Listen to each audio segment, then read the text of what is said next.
నమస్కారం. కీబౌకు స్వాగతం.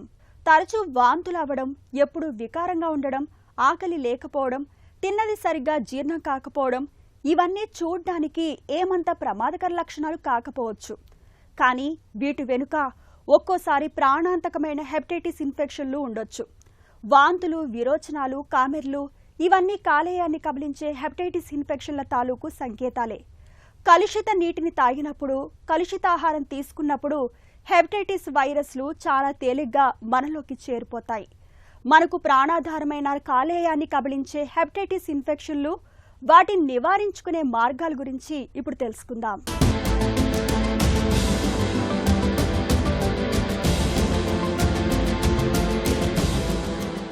మన కాలేయం శరీరంలోని అతిపెద్ద అవయవం. అంతేకాదు, శరీరంలో అతిపెద్ద రసాయనిక కేంద్రం కూడా.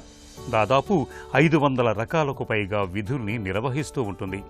ఆహారంలోని కొవ్వుల్ని వేరుచేసి శక్తిగా మారుస్తుంది. జీర్ణశక్తికి అవసరమైన పైత్యరసాన్ని నిరంతరం స్రవిస్తూ ఉంటుంది. రక్తంలోని హిమోగ్లోబిన్ కణాల నుంచి మన శరీరానికి అవసరమైన ఇనుమును తయారు చేస్తుంది. శరీరంలో విడుదలయ్యే హానికరమైన విషతుల్యాలను విరిచేస్తూ మనకు రక్షణ కవచంలా పనిచేస్తూ ఉంటుంది. ఇంతటి కీలకమైన అవయవానికి నేడు హెపటైటిస్ ఇన్ఫెక్షన్లు అతిపెద్ద విపత్తుగా పరిణమిస్తున్నాయి. హెపటైటిస్ ఇన్ఫెక్షన్లనేవి ప్రధానంగా తాగునీరు, తినే ఆహారం కలుషితం కావటం వల్ల సంక్రమిస్తూ ఉంటాయి.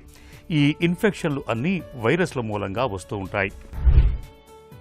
హెపటైటిస్ అనగానే లివర్కి వాపు కలిగించేది ఏదైనా సరే హెపటైటిస్ అంటం జరుగుతుంది. లివర్లో ప్రతి ఒక్క కణము ఉబ్బిపోవటాన్ని మనం హెపటైటిస్ అంటం జరుగుతుంది. ఈ హెపటైటిస్కి రకరకాల కారణాలు ఉంటాయి. అందులో ముఖ్యంగా వైరల్ హెపటైటిస్ అనేది మనం తెలుసుకోవాల్సిన అవసరం ఉంది. ఇది కాకుండా alcohol related hepatitis, drug induced hepatitis, ఇలా రకరకాల హెపటైటిస్లు మనం చూస్తాం జరుగుతుంది. సో ఈ హెపటైటిస్ అనేది మనం ఇనీషియల్ స్టేజ్లో కనుక ట్రీట్మెంట్ చేయకపోతే దీర్ఘకాలికంగా ఇది లివర్ని సిరోసిస్కి, లివర్ క్యాన్సర్కి దారితీసే అవకాశం ఉంటుంది. హెపటైటిస్ అనేది రకరకాల వైరల్ హెపటైటిస్లో hepatitis A and hepatitis E అనేది కలుషితమైన ఆహారం, నీరు నుంచి మన పొట్ట లోపలికి చేరుకుని తద్వారా లివర్కి చేరి జాండిస్ అంటే కళ్ళు పచ్చగా అవటం, వైరల్ ఫీవర్ వచ్చినప్పుడు ఒళ్ళు నొప్పులు ఉండటట్టు, జ్వరంలాగా, ఇలాగా నాజియా, వామిటింగ్ సెన్సేషన్తో ఈ అక్యూట్ వైరల్ హెపటైటిస్ అంటారు దీన్ని. ఇలా హెపటైటిస్ ఏ అండ్ హెపటైటిస్ ఈ ప్రజెంట్ అవటం జరుగుతుంది. హెపటైటిస్ బి అనేది అరుదుగా అక్యూట్ వైరల్ హెపటైటిస్గా వచ్చే అవకాశం ఉంటుంది. But hepatitis B and hepatitis C ఎక్కువ శాతంలో మనకి ఏసిమ్టమాటిక్, అసలు ఏమి సిమ్టమ్స్ లేకుండా మన లివర్లో లోపల ఉండి కంప్లీట్గా దీన్ని డ్యామేజ్ చేసే అవకాశం చాలా ఎక్కువగా ఉంటుంది. ఏసిమ్టమాటిక్గా ఉండటం వలన ఈ వైరస్ నెమ్మదిగా లివర్ని కంప్లీట్గా డ్యామేజ్ చేసే వరకు మనకి ఏ సిమ్టమ్స్ లేకుండా తెలియకుండా ఉండే అవకాశం చాలా ఎక్కువగా ఉంటుంది. హెపటైటిస్ ప్రపంచాన్ని వణికిస్తున్న వ్యాధుల్లో ఇదొకటి. హెపటైటిస్లో ఏ, బి, సి, డి, ఈ, జి ఇలా చాలా రకాలున్నాయి. హెపటైటిస్ ఏ రకానికి చెందినదైనా ఇది కాలేయానికి సోకే ఇన్ఫెక్షన్ల వల్ల వచ్చి పడే వ్యాధి.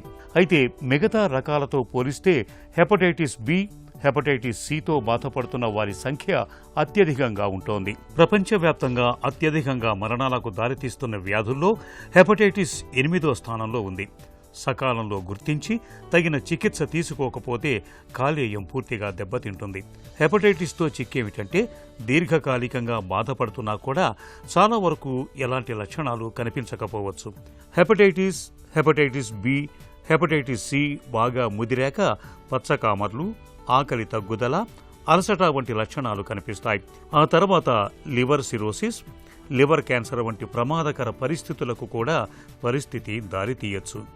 ఆంధ్ర, తెలంగాణ రాష్ట్రాల్లో కొన్ని ప్రాంతాల్లో హెపటైటిస్ బి, సి ఇన్ఫెక్షన్లు ఎక్కువగా కనిపిస్తున్నాయని చెబుతున్నారు నిపుణులు. Hepatitis B and hepatitis C అనేవి చాలా ప్రమాదకరమైన వైరసెస్గా మనం చెప్పుకోవాల్సిన అవసరం ఉంటుంది. ఎందుకంటే ప్రపంచం మొత్తంలో ఈరోజు లివర్ క్యాన్సర్కి ముఖ్యమైన కారణం 85% లివర్ క్యాన్సర్ రావడానికి ఈ hepatitis B and hepatitis C మాత్రమే కారణంగా మనం చెప్పుకోవచ్చు. అండ్ ప్రపంచం మొత్తంలో 57% సిరోసిస్ కేసెస్, లివర్ సిరోసిస్ కేసెస్కి కారణము హెపటైటిస్ బి అండ్ హెపటైటిస్ సిగా మనం చెప్పుకోవచ్చు. సో ఈ hepatitis B and hepatitis C viruses వల్ల ఏటా ప్రపంచం మొత్తంలో తీసుకుంటే దగ్గర దగ్గర ఒక 20 లక్షల ప్రాణాలు మనం కోల్పోవటం జరుగుతుంది. సో ఈ హెపటైటిస్ బి ఉన్న వాళ్ళు కంగారు పడాల్సిన అవసరం లేదు. ఈ హెపటైటిస్ బి ఉంటే వీళ్ళల్లో 20% మందికి మాత్రమే లివర్కి ప్రమాదం వచ్చే అవకాశము, లివర్ హెపటైటిస్ అంటే వాపు కలిగించి నెమ్మదిగా ఈ వాపు కలిగించినప్పుడు మనకి సిమ్టమ్స్ ఏమి ఉండవు కాబట్టి ఈ వాపు నెమ్మదిగా సిరోసిస్ ఆఫ్ లివర్కి కారణమయ్యే అవకాశం ఉంటుంది. కానీ హెపటైటిస్ బి ఉందని తెలుసుకుంటే మనం ప్రతి 6 నెలలకి ఒకసారి లివర్ ఫంక్షన్ టెస్ట్ చేసుకుని చిన్న చేంజ్ ఉన్నా కానీ మనం ఈ వైరస్ కౌంట్ని తెలుసుకుంటాం. మనకి మంచి మందులు అవైలబుల్గా ఉన్నాయి కాబట్టి ఈ మందులతో ఈ వైరస్ని తగ్గించుకుని లివర్కి డ్యామేజ్ జరగకుండా చేసుకునే అవకాశం చాలా ఎక్కువగా ఉంటుంది. ఎప్పుడైతే ట్రీట్మెంట్లో ఉంటామో లివర్ సిరోసిస్ కానీ లివర్ క్యాన్సర్ కానీ ఈ హెపటైటిస్ బి పేషెంట్స్కి రాకుండా జాగ్రత్తలు తీసుకునే అవకాశం ఉంటుంది. 2015 కన్నా ముందు హెపటైటిస్ సి అనగానే చాలా భయంకరమైన వ్యాధిలాగా మనం అనుకునే వాళ్ళమే. ఎందుకంటే దానికి ట్రీట్మెంట్ ఇంజెక్షన్స్ ఉండేవి, రెస్పాన్స్ రేట్స్ 50% మాత్రమే ఉండేది. ఇప్పుడు 2015 తర్వాత హెపటైటిస్ సికి మంచి ట్రీట్మెంట్స్ అవైలబుల్గా ఉన్నాయి. సింగిల్ ట్యాబ్లెట్ హెపటైటిస్ సికి 12 వారాలు రోజుకు ఒక ట్యాబ్లెట్ కనుక వాడితే హెపటైటిస్ సిని కంప్లీట్గా క్యూర్ చేసే అవకాశం చాలా ఎక్కువగా ఉంది. అయితే ఇక్కడ ఛాలెంజ్ ఏంటి అంటే ఈ హెపటైటిస్ సి, హెపటైటిస్ బి అనే వైరసెస్ చాలామందికి వాళ్ళ బాడీలో ఉంటాయి. అంటే ఒక 10 మందికి ఈ వైరస్ వాళ్ళ బాడీలో ఉన్న అందులో 9 మందికి ఈ వైరస్ వాళ్ళకు ఉందనే విషయం కూడా తెలియకుండా నష్టం జరుగుతుంది. తెలుసుకుని వాలంటరీగా టెస్ట్ చేసుకుని తెలుసుకుంటే ఈ వైరస్కి ట్రీట్మెంట్ ఉంది, కంప్లీట్గా క్యూర్ చేసుకునే అవకాశం చాలా ఎక్కువగా ఉంది. సో ముఖ్యంగా ఈ hepatitis B and hepatitis C అనే వైరసెస్కి సిమ్టమ్స్ ఏమీ ఉండవు. లక్షల మంది ఈ వైరసెస్ని క్యారీ చేస్తూ ఉంటారు, వాళ్ళకి సిమ్టమ్స్ ఉండవు. వాళ్ళ లివరే డ్యామేజ్ అవుతమే కాకుండా వాళ్ళు పక్కన వాళ్ళకి తెలియకుండా ఈ వైరస్ని ట్రాన్స్మిట్ చేస్తాం జరుగుతుంది. సో వాలంటరీగా ప్రతి ఒక్కళ్ళు జీవితంలో ఒక్కసారైనా సరే హెపటైటిస్ బి కోసం హెచ్బిఎస్ఏజీ టెస్టు, హెపటైటిస్ సి కోసం యాంటీ హెచ్సివి అనే టెస్ట్ చేయించుకుంటే ఒకవేళ ఈ వైరస్ మనకుంటే దాన్ని మందుల ద్వారా నయం చేసుకోవచ్చు. ఒకవేళ లేకపోతే ప్రతి ఒక్కళ్ళు హెపటైటిస్ బికి వ్యాక్సినేషన్ చేయించుకుంటే ఈ వైరసెస్ని మనం కంప్లీట్గా తుదముట్టించవచ్చు. హెపటైటిస్ ఇన్ఫెక్షన్లు అన్నింటిలోకి బీసీ వైరస్లను చాలా ప్రమాదకరమైనవిగా చెబుతారు డాక్టర్లు. ఇందుకు కారణము ఉంది. హెపటైటిస్ బీసీ ఇన్ఫెక్షన్లు పూర్తిగా ముదిరిపోయే వరకు చాలా మందిలో బయటపడవు. వీటిని అనుమానించడం కాస్తంత కష్టమైన పనే. ప్రమాదకరమైన హెపటైటిస్ బీసీ ఇన్ఫెక్షన్ల గురించి ఇప్పుడు తెలుసుకుందాం.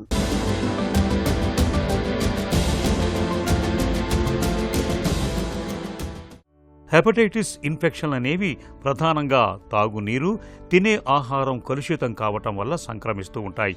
హెపటైటిస్ను కలుగజేసే వైరస్లను ఏ, బి, సి, డి, ఎఫ్ అని 6 రకాలుగా విభజించారు.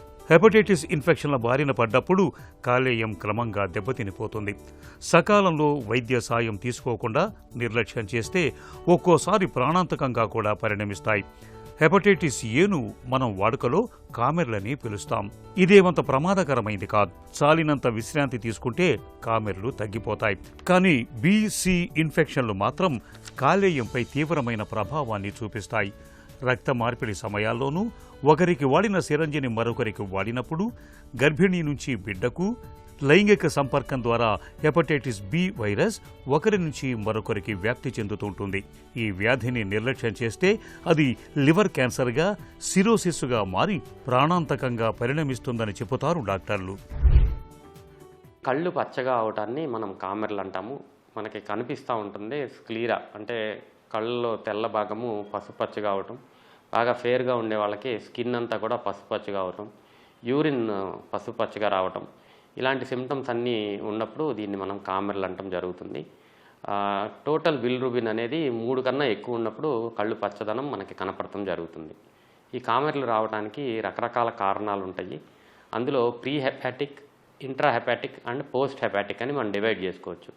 సో ఈ బిలిరూబిన్ అనేది మనకి హీమోగ్లోబిన్ డిస్ట్రాయ్ అయినప్పుడు హీమోగ్లోబిన్ నుంచి బిలిరూబిన్ అనేది తయారవుతుంది. కొంతమందికి ఈ బిలిరూబిన్ లివర్లోకి ఎంటర్ అయ్యేటప్పుడు ఒక ఎంజైమ్ అవసరం పడుతుంది. ఆ ఎంజైమ్ తక్కువగా ఉంటే ఇండైరెక్ట్ బిలిరూబిన్ కొంచెం ఎక్కువగా ఉంటుంది. కొంతమందికి హీమోలైసిస్, రెడ్ బ్లడ్ సెల్స్ ఎక్కువగా డ్యామేజ్ అయితే దానివల్ల కూడా ఇండైరెక్ట్ బిలిరూబిన్ ఎక్కువ అవుతుంది హీమోలైసిస్ వల్ల. ఇది ఇండైరెక్ట్ హైపర్బిలిరూబినియా. ఇది ఒక రకమైన కామెర్లు ఆర్ జాండీస్ అనొచ్చు. బట్ ఇది మనం ఎక్కువ కంగారు పడాల్సిన అవసరం లేదు. ఇంట్రాహెపాటిక్ జాండీస్ అంటే లివర్కి ఏ కారణం చేతైనా సరే వాపు కలిగితే, లివర్లో ప్రతి ఒక్క కణం వాపు వస్తే దీన్ని హెపటైటిస్ అంటం జరుగుతుంది. అది ఎక్సెసివ్గా ఆల్కహాల్ మద్యపానం చేసే వాళ్ళలో మనం చూస్తాము. And drug induced hepatitis, viral hepatitis, or ఈ మధ్య కాలంలో మనం నాన్ ఆల్కహాలిక్ స్టియటోహెపటైటిస్ అంటే ఫ్యాటీ లివర్ వల్ల ఈ ఫ్యాట్ డ్యామేజ్ చేస్తుంది లివర్ని. ఇలా రకరకాల కారణాల వల్ల ఇంట్రాహెపాటిక్ కాజెస్ ఆఫ్ జాండీస్, దానివల్ల కూడా జాండీస్ వచ్చే అవకాశం ఉంటుంది. మూడోది పోస్ట్ హెపాటిక్ జాండీస్. మనం బిలిరుబిన్ లివర్లో అయిన తర్వాత ఇది ఇంటెస్టైన్లోకి మూవ్ అవుతుంది. ఈ ఇంటెస్టైన్లోకి వెళ్ళేటప్పుడు బైల్ డక్ట్ పిత్తనాళంలో కానీ, ప్యాంక్రియాస్ హెడ్లో కానీ ఏదన్నా గడ్డలుండా, బైల్ డక్ట్లో ఏదన్నా రాళ్ళుండా ఈ బైల్ మూమెంట్లో అడ్డం పడి అబ్స్ట్రక్టివ్ జాండీస్ అంటారు. దీనివల్ల కూడా కామెర్లు వచ్చే అవకాశం ఉంది. ఇలాగా వివిధ రకాల కారణాల వల్ల జాండీస్ ఆర్ కామెర్లు వచ్చే అవకాశం ఉంటుంది. ఆ కారణాన్ని మనం సరిపడా కరెక్ట్గా కనుక్కుని దీనికి స్పెసిఫిక్గా ట్రీట్మెంట్ ఇస్తే ఏ రకమైన కామెర్లున్నా తగ్గే అవకాశం చాలా ఎక్కువగా ఉంటుంది. హెపటైటిస్ బి లాగే హెపటైటిస్ సి కూడా ప్రమాదకరమైందే. హెపటైటిస్ బి కనీసం టీకా వేయించుకోవటం ద్వారా నివారించుకోవచ్చు. కానీ హెపటైటిస్ సికి ఎలాంటి నివారణ లేదు. హెపటైటిస్ సి ఇది చాలా వరకు దీర్ఘకాలికంగా ఉండే ఇన్ఫెక్షన్. స్టెరిలైజ్ చేయకుండా వాడే వైద్య పరికరాలతోనూ, ముఖ్యంగా ఒకరికి వాడిన సూదినే మరొకరికి వాడినప్పుడు హెపటైటిస్ సి సోకుతూ ఉంటుంది. గర్భిణీలో హెపటైటిస్ సి ఉన్నప్పుడు అది పుట్టబోయే బిడ్డకు సంక్రమించే అవకాశం ఉంటుంది. హెపటైటిస్ సితో ఉన్న పెద్ద చిక్కేమిటంటే వైరస్ సోకిన తర్వాత 80% మందిలో ఎలాంటి లక్షణాలు బయటకు కనిపించవు. దీంతో కాలేయం పూర్తిగా దెబ్బతినిపోయాకే హెపటైటిస్ సిని గుర్తిస్తూ ఉంటారు. తరచూ వికారంగా ఉంటున్నప్పుడు, ఆకలి మందగించినప్పుడు, మూత్రం పచ్చగా వస్తున్నప్పుడు, మలం రంగులో తేడాలు కనిపిస్తున్నప్పుడు ఆలస్యం చేయకుండా తగిన నిర్ధారణ పరీక్షలు చేయించుకోవటం ద్వారా హెపటైటిస్ ఇన్ఫెక్షన్లని మనం ముందుగానే పసిగట్టవచ్చు. వైరల్ హెపటైటిస్లో ఏ అండ్ ఈ అనేది ముఖ్యంగా జాండీస్, జ్వరము ఇలాంటి సిమ్టమ్స్తో ఎక్కువ ప్రజెంట్ అవుతుంది. సో ఇది most of the time 99% self limited ఉంటుంది. అంటే మనము సపోర్టివ్ మేనేజ్మెంట్ ఇస్తే నెమ్మదిగా 8 వారాల్లో ఈ జాండీస్ కంప్లీట్గా తగ్గిపోతుంది. ఈ hepatitis A and hepatitis E అనేది జనరల్గా కలుషితమైన ఆహారం, నీరు నుంచి వస్తుంది కాబట్టి వీటికి దూరంగా ఉంటే ఈ వైరసెస్ రాకుండా జాగ్రత్తలు తీసుకోవచ్చు. అయితే hepatitis B and hepatitis C అనేది పేరెంటల్ ట్రాన్స్మిషన్ అనగా రక్తం నుంచి రక్తానికి ఒకరి నుంచి ఒకరికి సంక్రమించే అవకాశం ఉంటుంది. ఇది అందరూ తెలుసుకోవాల్సిన అవసరం ఉంది. సో ముఖ్యంగా తల్లి నుంచి పిల్లలకి ప్రెగ్నెన్సీ అప్పుడు కానీ, డెలివరీ చైల్డ్ బర్త్ అప్పుడు కానీ ఈ వైరస్లు hepatitis B and hepatitis C తల్లి నుంచి పిల్లలకి సంక్రమించే అవకాశం ఉంటుంది. ఇది కాకుండా చిన్నపిల్లలప్పుడు ఒకళ్ళు ఆడుకుంటున్నప్పుడు ఓపెన్ వూండ్స్ నుంచి ఒకరికి సంక్రమించే అవకాశం చాలా ఎక్కువగా ఉంటుంది. సెక్షువల్ ట్రాన్స్మిషన్ ద్వారా వైఫ్ నుంచి హస్బెండ్కి, హస్బెండ్ నుంచి వైఫ్కి వైరసెస్ వచ్చే అవకాశం ఉంటుంది. ఇది కాకుండా బ్లడ్ బ్యాంక్స్, మనం సరైన బ్లడ్ బ్యాంక్స్లో బ్లడ్ ప్రొడక్ట్స్, ఈ మధ్యకాలంలో ప్లాస్మా, ప్లేట్లెట్స్, బ్లడ్ ఇవన్నీ మనం చాలా అవసరాలు ఉంటున్నాయి. సో సరైన బ్లడ్ బ్యాంకు, నాట్ టెస్టింగ్ చేయని బ్లడ్ బ్యాంక్ ద్వారా బ్లడ్ తీసుకుంటే అక్కడ ఈ టెస్టులు సరిగ్గా చేయకపోతే అంతకుముందు ఇచ్చిన బ్లడ్లో కనుక హెపటైటిస్ బి, హెపటైటిస్ సి ఉంటే మనకు వచ్చే అవకాశం ఉంటుంది. ఇది కాకుండా నీడిల్స్, సరిగ్గా స్టెరిలైజ్ చేసిన నీడిల్స్ రీయూజ్ చేస్తే నీడిల్స్ ఒకరి నుంచి ఒకరికి సంక్రమించే అవకాశము. Dental instruments, surgical instruments, endoscopic instruments సరిగ్గా స్టెరిలైజ్ చేయకపోతే ఒకరి నుంచి ఒకరికి వచ్చే అవకాశము ఈ hepatitis B and hepatitis C వచ్చే అవకాశం ఉంటుంది. ఈ మధ్య కాలంలో కొత్త పోకడ టాటూయింగ్. ఈ టాటూయింగ్ యంగ్స్టర్స్లో మనం ఎక్కువగా చూస్తున్నాము. అక్కడ కనుక పియర్స్ చేసిన నీడిల్స్ కనుక రీయూజ్ చేస్తే ఒకరి నుంచి ఒకరికి వచ్చే అవకాశం చాలా ఎక్కువగా ఉంటుంది. ఇలా రకరకాల కారణాల వల్ల పేరెంటల్ ట్రాన్స్మిషన్ ద్వారా hepatitis B and hepatitis C మనకు వచ్చే అవకాశం. ప్రాణాధారమైన కాలేయాన్ని క్రమంగా నిర్వీర్యం చేసే హెపటైటిస్ ఇన్ఫెక్షన్ల విషయంలో మనకు ఎలాంటి అవగాహన అవసరం? హెపటైటిస్ ఇన్ఫెక్షన్లను ఎలా నివారించుకోవాలి? టీకాలు తీసుకుంటే హెపటైటిస్ నుంచి మనకు రక్షణ దొరుకుతుందా? హెపటైటిస్ ఇన్ఫెక్షన్లకు అడ్డుకట్ట వేసే మార్గాల గురించి ఇప్పుడు తెలుసుకుందాం.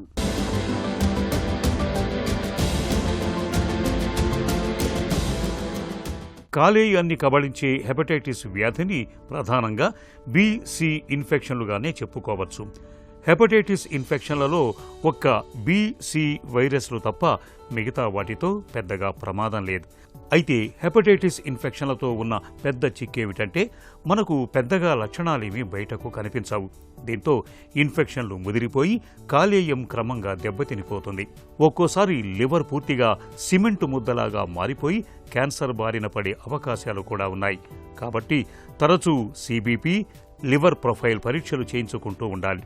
తినే తిండి, తాగే నీరు కలుషితం కాకుండా చూసుకోవాలి. ఇప్పుడు హెపటైటిస్ ఇన్ఫెక్షన్ల నుంచి రక్షణ కల్పించేందుకు టీకాలు కూడా అందుబాటులో ఉన్నాయి. హెపటైటిస్ బి వంటి టీకాల్ని మనందరం తప్పనిసరిగా తీసుకోవాలి. ఇక కామెర్లు సోకినప్పుడు కొంతమంది నాటు వైద్యాలు తీసుకుంటూ ఉంటారు. ఇది చాలా ప్రమాదకరం. హెపటైటిస్ ఇన్ఫెక్షన్లను సకాలంలో గుర్తించి సత్వర వైద్యం తీసుకోవటం చాలా అవసరం. బేసికలీ మద్యపానం ఎక్కువగా తీసుకునే వాళ్ళు, రెగ్యులర్గా మద్యపానం చేసే వాళ్ళల్లో 15-20% మందికి మాత్రమే కామెర్లు వచ్చి కళ్ళు పచ్చగా అవటం మనం చూస్తాం. కానీ ఈ ఆల్కహాలిక్ హెపటైటిస్ మద్యపానం అధికంగా తీసుకునే వాళ్ళల్లో లివర్ లోపల వాపు కలిగించి ఎంజైమ్స్ మాత్రమే, బిలిరుబిన్ పెరగకుండా ఎంజైమ్స్ మాత్రమే నెమ్మదిగా జరిగి లివర్ని పూర్తిగా డ్యామేజ్ చేసే అవకాశం చాలా ఎక్కువగా ఉంటుంది. సో ఆల్కహాల్ తాగేవాళ్ళు ఓన్లీ వాళ్ళకి జాండీస్ వచ్చినప్పుడే దానివల్ల ఎఫెక్ట్ జరుగుతుంది అనుకోకుండా రెగ్యులర్గా చెకప్ చేసుకుంటే ఎర్లీ స్టేజ్లో లివర్ కంప్లీట్గా పర్మనెంట్ డ్యామేజ్ అవ్వకముందే ఈ ఆల్కహాలిక్ హెపటైటిస్ని మనం కనుక్కుని కంప్లీట్గా దీన్ని రివర్స్ చేసే అవకాశం చాలా ఎక్కువగా ఉంటుంది. అండ్ డ్రగ్ ఇండ్యూస్డ్ హెపటైటిస్ ముఖ్యంగా ప్రతి ఒక్కళ్ళు తెలుసుకోవాల్సింది ఏంటంటే కొన్ని రకాల మందులు వాడినప్పుడు దీని ఎఫెక్టు లివర్ మీద పడే అవకాశం ఉంటుంది. ఎక్కువ శాతం మందిలో మనం చూసేది యాంటీ ట్యూబర్క్యులర్ మెడికేషన్స్, టీబీకి వాడే మందుల వల్ల లివర్కి ప్రాబ్లం వచ్చే అవకాశం చాలా ఎక్కువగా ఉంటుంది. సో టీబీ మందులు వాడేవాళ్ళు ప్రతి 15 రోజులకి ఒకసారి లివర్ ఫంక్షన్ టెస్ట్ చేయించుకుని దానివల్ల ఏమన్నా డ్యామేజ్ జరుగుతుందా, డ్రగ్ ఇండ్యూస్డ్ హెపటైటిస్ వచ్చిందా అనేది మనం తెలుసుకోవాలి. ఒకవేళ అలా ఉంటే ఆ మందుల్ని కొంచెం మార్చి టీబీ మందుల్ని మార్చే అవకాశం ఉంటుంది. ఇది కాకుండా మోస్ట్ ఇంపార్టెంట్గా మనం తెలుసుకోవాల్సింది మిథోట్రెక్సేట్ అని ఒక రకమైన మందు దీర్ఘకాలికంగా వాడితే దీనివల్ల కూడా డ్రగ్ ఇండ్యూస్డ్ హెపటైటిస్ వచ్చే అవకాశము, కీళ్ళవాతం ఉన్న వాళ్ళకి, రుమటాయిడ్ ఆర్థరైటిస్ ఈ ప్రాబ్లమ్స్ ఉన్న వాళ్ళకి ఈ మిథోట్రెక్సేట్ అనే ట్యాబ్లెట్ వాడతారు. వీళ్ళు రెగ్యులర్గా లివర్ ఫంక్షన్ టెస్ట్ చేయించుకోవాల్సిన అవసరం ఉంది. కొన్ని రకాల యాంటీబయాటిక్స్ కొంతమందికి పడకపోతే దానివల్ల డ్రగ్ ఇండ్యూస్డ్ హెపటైటిస్ వచ్చే అవకాశం ఉంది. బయట దేశాల్లో వెస్టర్న్ వరల్డ్లో most common cause of liver failure paracetamol కనుక ఎక్కువ డోసులో తీసుకుంటే దీనివల్ల కూడా లివర్కి ప్రాబ్లం వచ్చి liver failure, drug induced hepatitis వచ్చే అవకాశం చాలా ఎక్కువగా ఉంది. సో మనం వాడే మందుల యొక్క సైడ్ ఎఫెక్ట్స్లో కనుక డెఫినెట్గా హెపటైటిస్ ఆర్ జాండీస్ వచ్చే అవకాశం ఉంటే రెగ్యులర్గా ఈ మందులు వాడినంతకాలం రెగ్యులర్గా మనం లివర్ ఫంక్షన్ టెస్ట్ చేయించుకోవాల్సిన అవసరం డెఫినెట్గా ఉంటుంది. ముఖ్యంగా మనం చెప్పుకోవాలి అంటే హెపటైటిస్ బికి చాలా మంచి వ్యాక్సినేషన్ అవైలబుల్గా ఉంది. 3 డోసెస్లో కనుక హెపటైటిస్ బి వ్యాక్సినేషన్ తీసుకుంటే ఏ వయసులో వాళ్ళని, చిన్నపిల్లలు పుట్టినప్పటి నుంచి వయోవృద్ధులు ఎవరైనా సరే ఈ వ్యాక్సిన్ తీసుకునే అవకాశం ఉంటుంది. సైడ్ ఎఫెక్ట్స్, కాంప్లికేషన్స్ అస్సలు లేవు. అండ్ ఒక్కసారి కనుక వ్యాక్సిన్ 3 డోసుల్లో తీసుకుంటే 99% వీళ్ళకి లైఫ్ లాంగ్ ప్రొటెక్షన్ ఉండే అవకాశం ఉంటుంది. ఇప్పుడు యూనివర్సల్ ఇమ్యూనైజేషన్ ప్రోగ్రాంలో 2011 తర్వాత పుట్టిన పిల్లలందరికీ 100% వ్యాక్సినేషన్ హెపటైటిస్ బికి చేస్తాం జరుగుతుంది. 2011 కన్నా ముందు పుట్టిన వాళ్ళు అందరూ హెపటైటిస్ బి వ్యాక్సినేషన్ చేయించుకోవాల్సిన అవసరం ఉంది. ఇంతకుముందు కొంతమంది స్పొరాడిక్గా చేయించుకున్నారు. ఒకవేళ చేయించుకోకపోతే ప్రతి ఒక్కళ్ళు హెపటైటిస్ బికి వ్యాక్సినేషన్ చేయించుకోవాల్సిన అవసరం ఉంది. Hepatitis B and hepatitis C ఎలా వస్తాయి అనేది మనకు తెలుసు కాబట్టి ఈ పేరెంటల్ రూట్స్ ఆఫ్ ట్రాన్స్మిషన్ని జాగ్రత్తలు మనం తీసుకుని ఈ వైరస్ మనకు సోకకుండా జాగ్రత్తలు తీసుకోవాల్సిన అవసరం ఉంది. తల్లి నుంచి పిల్లలకి ఈ వైరస్ రాకుండా హెపటైటిస్ బి ఉన్న తల్లికి మనం లాస్ట్ 3 monthsలో యాంటీవైరల్ ట్యాబ్లెట్స్ పెడతాం జరుగుతుంది. బేబీ పుట్టిన వెంటనే 24 hours hepatitis B vaccination and hepatitis B immunoglobulin ఈ 2 ఇంజెక్షన్స్ కనుక మనకు బేబీకి ఇమీడియట్గా ఇవ్వగలిగితే తల్లి నుంచి పిల్లలకు వచ్చే అవకాశాన్ని మనం 99.9% తగ్గించేస్తున్నాం. సో ఇలా కూడా నివారణ మనం చేసుకునే అవకాశం ఉంది. హెపటైటిస్ ఏ, హెపటైటిస్ ఈ కలుషితమైన ఆహారం, నీరు నుంచి వస్తాయి. ఈ వర్షాకాలంలో రెగ్యులర్గా బయట తినడం ఇవన్నీ మానేస్తే ఈ వైరసెస్ రాకుండా మనం జాగ్రత్త తీసుకునే అవకాశం ఉంది. హెపటైటిస్ ఏకి వ్యాక్సినేషన్ ఉంది. ఇండియాలో అందరికీ ఈ వ్యాక్సినేషన్ మనం సజెస్ట్ చేయము, కానీ ఇప్పుడు పుట్టిన పిల్లలందరికీ హెపటైటిస్ ఏ వ్యాక్సినేషన్ని మనం సజెస్ట్ చేస్తాం జరుగుతుంది. హెపటైటిస్ ఈ అనే వ్యాక్సినేషను నెక్స్ట్ 1 మంత్లో కమర్షియల్గా అవైలబుల్గా ఉంటుంది. ప్రెగ్నెంట్ ఫీమేల్స్ అందరూ హెపటైటిస్ ఈ వ్యాక్సినేషన్ చేయించుకోవాల్సిన అవసరం చాలా ఎక్కువగా ఉంటుంది. ఈ విధంగా మనం హెపటైటిస్ని నివారించుకునే అవకాశం చాలా ఎక్కువగా ఉంది. Prevention is better than cure. ఈ నానుడి కాలేయం ఆరోగ్యం విషయంలో 100కు 100 పాళ్లు వర్తిస్తుంది. నిర్లక్ష్యం చేస్తే ప్రాణాంతకంగా పరిణమించే హెపటైటిస్ ఇన్ఫెక్షన్లను నివారించుకోవటానికి జీవనశైలి అలవాట్ల విషయంలో ముందు నుంచి తగిన జాగ్రత్తలు తీసుకోవాలి. మద్యాన్ని మితంగా తీసుకోవటం లేదంటే పూర్తిగా మానుకోవటం చాలా ఉత్తమం. కాలేయం ఆరోగ్యానికి భద్రతనిచ్చే హెపటైటిస్ బి టీకాను తప్పనిసరిగా తీసుకోవాలి. మందుల చీటీ లేకుండా సొంతంగా మందుల్ని కొనుగోలు చేసి వాడకూడదు. ముఖ్యంగా హెర్బల్ మందుల వాడకంలో డాక్టర్ సలహాను తప్పనిసరిగా తీసుకోవాలి. రక్త మార్పిడి సమయంలో సురక్షితమైన జాగ్రత్తల్ని పాటించాలి.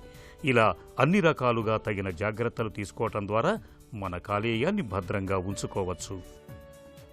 తినే తిండి, తాగే నీరు ఈ రెండిటి విషయంలో జాగ్రత్తగా ఉంటూ అవి కలుషితం కాకుండా చూసుకుంటే చాలు. హెపటైటిస్ ఇన్ఫెక్షన్లను మనం చాలా వరకు నివారించుకోవచ్చు. అలాగే మందుల వాడకం, మద్యపానం విషయంలో జాగ్రత్తగా ఉండాలి. ఇక ముందు జాగ్రత్తగా హెపటైటిస్ బి టీకాను కూడా తీసుకుంటే మన కాలేయం మరింత భద్రంగా ఉంటుంది.